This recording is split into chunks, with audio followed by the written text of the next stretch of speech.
एक बार फिर हम आप सभी के लिए एक नई वैकेंसी के बारे में जानकारी लेकर आए हैं। यह वैकेंसी बिहार पंचायती राज विभाग की तरफ से निकाली गई है, लोअर डिवीजन क्लर्क एलडीसी के लिए। इस वैकेंसी से जुड़ी apply date, education qualification, post details, age limit, application process, application fee, इन सभी के बारे में हम आपको पूरी जानकारी देंगे। तो अगर आप भी इस वैकेंसी के लिए फॉर्म अप्लाई करना चाहते हैं तो हमारे इस वीडियो में लास्ट तक बने रहिए और इस वैकेंसी से जुड़ी सारी जानकारी को ध्यानपूर्वक सुनिए, जिससे कि फॉर्म अप्लाई करते वक्त आपसे किसी भी प्रकार का कोई भी मिस्टेक या त्रुटि ना हो। चलिए जानते हैं हम इस वैकेंसी से जुड़ी पूरी जानकारी विस्तार में। तो सबसे पहले हम लोग जानेंगे इस वैकेंसी से जुड़ी अप्लाई डेट के बारे में। इस वैकेंसी के लिए अप्लाई शुरू हो चुका है और इसका लास्ट अप्लाई डेट है 20 अक्टूबर 2023। जिनको भी इस वैकेंसी के लिए फॉर्म अप्लाई करना है वो लोग आज से ही फॉर्म अप्लाई कर सकते हैं। इसके बाद हम लोग जानेंगे इस वैकेंसी से जुड़ी पोस्ट डिटेल्स के बारे में। इस वैकेंसी में टोटल 504 पोस्ट है, जिसमें सिर्फ एक ही पद रखा गया है, निम्न वर्गीय लिपि यानी कि लोअर डिवीजन क्लर्क एलडीसी के लिए। इस वैकेंसी में सभी जाति वर्ग के अनुसार अलग अलग पोस्ट रखे गए हैं। तो सबसे पहले हम लोग देखेंगे कि जनरल में कितना पोस्ट है। इस वैकेंसी में जनरल कैटेगरी के लिए सबसे अधिक सीट्स रखी गई है, 202। जनरल कैटेगरी के लिए पोस्ट 202 रखा गया है। उसके बाद है ईडब्ल्यूएस कैटेगरी। ईडब्ल्यूएस कैटेगरी के लिए टोटल पोस्ट 50 रखा गया है। नेक्स्ट है एससी कैटेगरी। एससी के लिए टोटल पोस्ट 81 रखा गया है। उसके बाद है एसटी कैटेगरी। एसटी कैटेगरी के लिए बहुत ही कम सीट है और सबसे कम सीट रखा गया है, सिर्फ 5 है। इसके बाद नेक्स्ट कैटेगरी है ईबीसी। ईबीसी के लिए टोटल पोस्ट 91 रखा गया है। उसके बाद है बीसी कैटेगरी।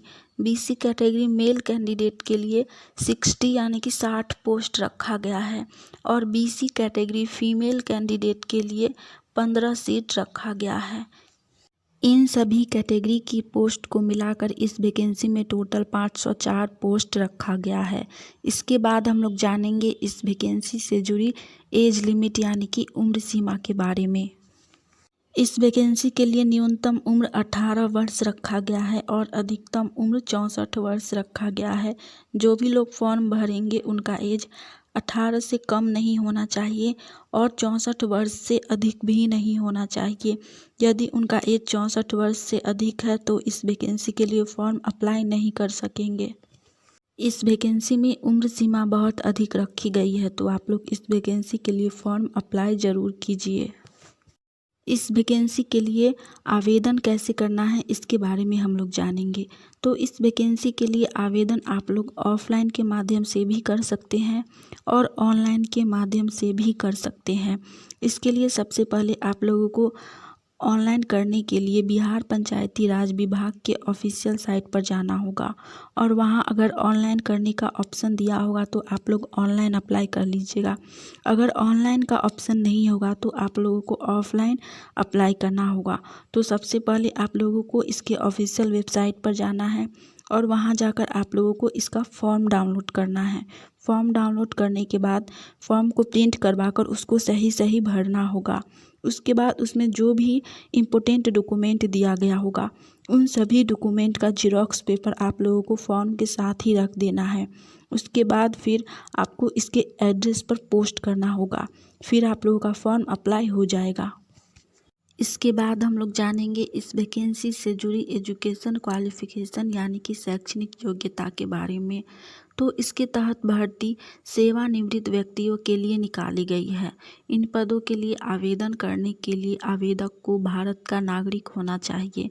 साथ ही इन पदों के लिए सेवानिवृत्त निम्न वर्गीय लिपिक का संविदा आधारित नियोजन किया जाएगा।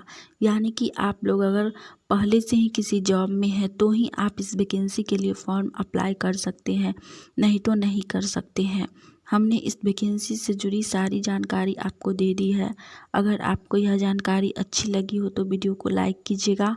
आने वाली ऑनलाइन या ऑफलाइन किसी भी प्रकार की वैकेंसी की जानकारी अगर सबसे पहले चाहते हैं तो आप सभी का अपना channel India number 1 GK GS को सब्सक्राइब करके नोटिफिकेशन ऑन कर लीजिए।